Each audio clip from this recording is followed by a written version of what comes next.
കഴിഞ്ഞ വർഷം ഒക്ടോബർ 1 നമ്മൾ നടത്തിയ ചെറിയൊരു യാത്രയുടെ വീഡിയോ ആണ്.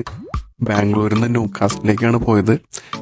അങ്ങനെ നമ്മൾ നാട്ടിൽ നിന്ന് ഒരു ഡൊമസ്റ്റിക് ഫ്ലൈറ്റിന് ഇൻഡിഗോയ്ക്ക് നേരെ ബാംഗ്ലൂർ എത്തി. ഞാൻ വരുമ്പോൾ ജസ്റ്റ് 1 വീക്ക് ആയിട്ടുണ്ടായിരുന്നുള്ളൂ ഈ എയർപോർട്ട് ഇനോഗ്രേഷൻ കഴിഞ്ഞിട്ട്. ശരിക്കും ഒരു അവതാർ തീമിലാണ്ട് ഈ എയർപോർട്ട് ഫുള്ള് സെറ്റ് ചെയ്തേക്കാണ്. കാണാൻ നല്ല ഭംഗി, ഒരു മുളയുടെ ഡിസൈനും പിന്നെ ഫുൾ ഗ്രീൻ. ഞാൻ വരച്ച എല്ലാം പ്ലാസ്റ്റിക് ആയിരിക്കുന്ന, എല്ലാം ഒറിജിനൽ ചെടികളായിരുന്നു. അങ്ങനെ നമ്മുടെ ഇമിഗ്രേഷനൊക്കെ കഴിഞ്ഞ് നമ്മൾ നേരെ അകത്തേക്ക് കയറി. അത്യാവശ്യം കുറച്ച് തിരക്കുണ്ടായിരുന്നു. അത് കഴിഞ്ഞ് അടിപൊളി ഒരു ഫൗണ്ടനൊക്കെ അവരവിടെ സെറ്റ് ചെയ്തിട്ടുണ്ടായിരുന്നു. അതിൻ്റെ ഫുൾ വ്യൂ ഒക്കെ കണ്ട്, കാരണം പുതിയ എയർപോർട്ടായതിന് എല്ലാവരും അതിന് ചുറ്റും അങ്ങനെ നടന്ന് ഫോട്ടോ എടുക്കൽ തന്നെയായിരുന്നു. ബ്രിട്ടീഷ് എയർവേസിൻ്റെ കൗണ്ടറിൽ നല്ല തിരക്കുണ്ടായിരുന്നു. പക്ഷെ ഒരു 3 മണിക്കൂർ വെയിറ്റ് ചെയ്തിട്ടുണ്ട് കൗണ്ടർ ഓപ്പൺ ചെയ്തതും. അതും അടിപൊളിയായിരുന്നു. പക്ഷെ അവരെനിക്ക് നല്ലൊരു ഉപകാരം ചെയ്തു തന്നിരുന്നു. ഞാൻ പറഞ്ഞു എനിക്ക് കുറച്ച് ലെഗ് സ്പേസ് ഉള്ള സീറ്റ് വേണമെന്നുണ്ട്. അപ്പോൾ പ്രീമിയം എക്കണോമിയിൽ അവരെനിക്ക് സീറ്റ് തന്നിരുന്നു. അതെനിക്ക് വളരെ ഉപകാരപ്പെട്ടു. അടിപൊളിയായിരുന്നു. Thanks to British Airways. അത് കഴിഞ്ഞ് നമ്മളതിന് അകത്തേക്ക് കയറി.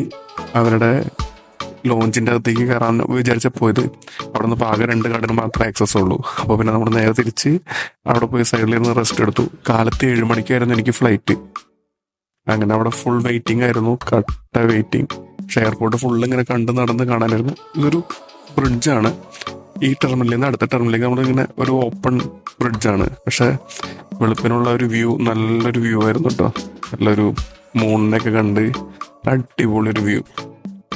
പിന്നെ ബാംഗ്ലൂർ എയർപോർട്ട് മൊത്തത്തിലും ചുറ്റിക്കറങ്ങി നേരെ അടുത്ത ടെർമിനലിലേക്ക് നടന്നു. അവിടെ നിന്നാണ് നമ്മുടെ ഫ്ലൈറ്റുകളെല്ലാം പോകുന്നത്. അത്യാവശ്യം നല്ല തിരക്കുണ്ടായിരുന്നു. കൗണ്ടറൊക്കെ ഭയങ്കര ഫുള്ളായിരുന്നു. ഇരിക്കാൻ പോലും ഒരു സീറ്റ് ഉണ്ടായില്ല. അവിടെ നിന്ന് വെയിറ്റ് ചെയ്തു. ഒരാൾ എഴുന്നേറ്റ് പോയി അവിടെ കയറിയിരുന്നു. അപ്പോഴേക്കും നമ്മുടെ ഫ്ലൈറ്റൊക്കെ എത്തി. ഫുൾ വെയിറ്റിംഗ്, ഫ്ലൈറ്റിൽ കയറാൻ വേണ്ടിയുള്ള ഫുൾ വെയിറ്റിംഗ്. ഫുഡൊക്കെ ലോഡ് ചെയ്തുകൊണ്ടിരിക്കുകയാണ് ഫ്ലൈറ്റിൽ. അങ്ങനെ നമ്മുടെ ടൈമായി. നമ്മളങ്ങനെ ഫ്ലൈറ്റിലേക്ക് പയ്യെ കയറി ചെന്ന് കുറച്ചു നേരം കഴിഞ്ഞപ്പോഴേക്കും ഫുഡ് എത്തി. ബ്രേക്ക്ഫാസ്റ്റ്, അടിപൊളി ഒരു ബ്രേക്ക്ഫാസ്റ്റ്. പ്രാവശ്യം ഫുൾ വെജാണ് കഴിച്ചത്. അത് കഴിഞ്ഞ് കുറച്ചു നേരം വെയിറ്റ് കഴിഞ്ഞപ്പോഴേക്കും പിന്നെ ലഞ്ചെത്തി. ലഞ്ചും കഴിച്ചു. മൊത്തം ഒരു 10 മണിക്കൂർ ഡയറക്റ്റ് ജേർണി ഉണ്ടായിരുന്നു. ഡെസേർട്സ് ഒക്കെ കഴിച്ച് പിന്നെ അപ്പോഴേക്കും അനൗൺസ്മെന്റ് വന്നു ലാൻഡിങ്ങിന്റെ.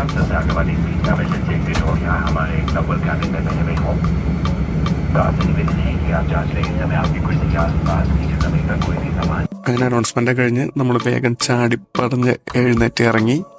പിന്നെ എയർപോർട്ടിലെത്തി അടുത്തൊരു ഫ്ലൈറ്റിന് വേണ്ടിയുള്ള വെയിറ്റിങ്ങിൽ നമ്മളൊരു കോഫി കുടിച്ച് നെക്സ്റ്റ് ഡേ ഏർലി മോർണിംഗ് നമുക്ക് അടുത്ത ഫ്ലൈറ്റ്.